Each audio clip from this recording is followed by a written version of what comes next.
ఉన్నాయి. మరి నాకు అప్పుడు ఇంకా వివాహం కాలేదు. కరెక్ట్ 12 గంటలకి ఫుల్ ఫీవర్, 3 గంటల వరకు చలితో జ్వరంతో వణికిపోయేదాన్ని. మరి 4 అయిందంటే జ్వరం వదిలిపోయేది. అలా ఇంకా ఉత్త మజ్జిగ అన్నం, ఇంకా అంతే, అన్నమే లేదు, ఉత్త మజ్జిగ తాగేదాన్ని, జ్యూస్ తాగేదాన్ని. మరి అలాంటప్పుడు నెల రోజులు బాధపడినా. అమ్మ వాళ్ళు డాక్టర్ దగ్గరికి పోయినా, మరి గవర్నర్ డాక్టర్ ఉన్నాడు అక్కడికి పోయినా, నాగర డాక్టర్ దగ్గరికి పోయినా, అందరు డాక్టర్ల దగ్గరికి తిరిగినా, బాపనయ్య దగ్గరికి పోయినాం, పిచ్చుకపోయింది అమ్మ. మళ్ళా తర్వాత ముస్లిమ్స్ దర్గా దగ్గరికి కూడా పిచ్చుకుపోయింది. కానీ 12 అయ్యేసరికి జ్వరం వస్తుంది, 4 అయ్యేసరికి తగ్గిపోతుంది. అది ఏమో తెలీదు, ఇట్లా అయిపోయింది. ఎందుకు ఇలా అవుతుందంటే అప్పుడే ప్రవాస్ మామ ఏదో పని మీద ఆత్మహత్యకు వచ్చినాడు, నన్ను చూసినాడు.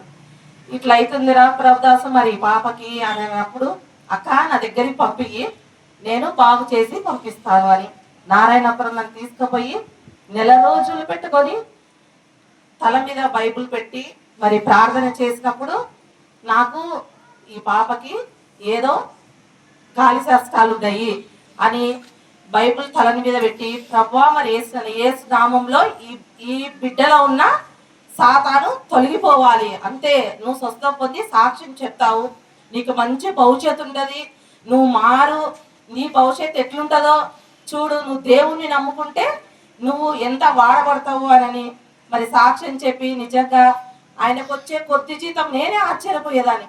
6 మంది పిల్లలు, అత్త తెల్లవారుజామున ఎగ్రేస్ మేము చెప్పింది కదా, మరి నిద్రపోతున్నా కూడా ఇట్లా గిచ్చి లేపవాడని, నేను కూడా వాళ్ళతో పాటు నెల రోజులు అక్కడ ఉన్నా. నన్ను కూడా నిద్రమత్తులైతే నువ్వు నరకానికి పోతావు, నువ్వు లెయ్యి అని మమ్మల్ని లేపి తెల్లవారుజామున 5 గంటలకి లేపి అందరితో బైబుల్ చదివిస్తాడు. అప్పటి నుంచి ఇప్పటి వరకు చనిపోయేంత వరకు కూడా ఆ విశ్వాసము, ఆ ప్రార్థన ఆయనలోనూ పోనే పోలేదు. ఎప్పుడు చేపించేవాడు అత్త.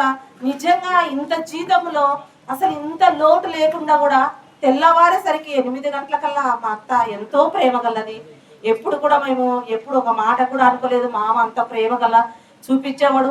ఇట్లా వండుతుంటే మామ వండి చూస్తుంటే 3 పూట్ల ఇంత అసలు మాకు మా అమ్మ వాళ్ళకి అప్పుడు ఉద్యోగం చేస్తున్నా, ఇంత ఉన్నా కూడా ఇంత ఇల్లు ఇంత సంసారం చూస్తున్నా కదా, ఏమి కూడా కొరత, అందరికీ కొరత ఉంటుంది. నిజంగా చూడు, ఆయన ఎందు భయభక్తులు, ఆయన ఎందు నమ్మకం ఉంటే ఏ కొరత కూడా దేవుడు చేయడని నిజమే కదా. వీళ్ళింట్లో చూడు, ఏ సమృద్ధి లేకుండా 3 పూట్ల ఇంత సమృద్ధి దేవుడు ఇస్తున్నాడు, అంత జీతంలో కూడా నేను ఆశ్చర్యపోతుంది. మామంతటి విశ్వాసము, ప్రార్థన, నిజంగా ఆయన వల్ల నేను రక్షణ పొందినాను. ఆయన వల్ల నిజంగా వచ్చినప్పుడు ఎప్పటికి కూడా, మొన్న ఇంకా చనిపోతాడని 15 రోజులు పడిన ఇంకా చనిపోతాడని కూడా పోయింటి నేను, మా ఆయన చూసినాడు. బాగుండండి పిల్లలు, మీరు బాగుండనని మరి మామ ప్రార్థన చేసి, నిజంగా ఆయన ఎందుకు భయభక్తులు, ఆయన ఉంది విశ్వాసం ఉంటే ఏ కొరత కూడా లేదనేది కూడా అది వాస్తవము. మరి మా మామ, మా అత్త, మరి అన్నమ్మ దేవుని దగ్గరే ఉన్నారు అని నేను నమ్ముచు ఈ సాక్ష్యాన్ని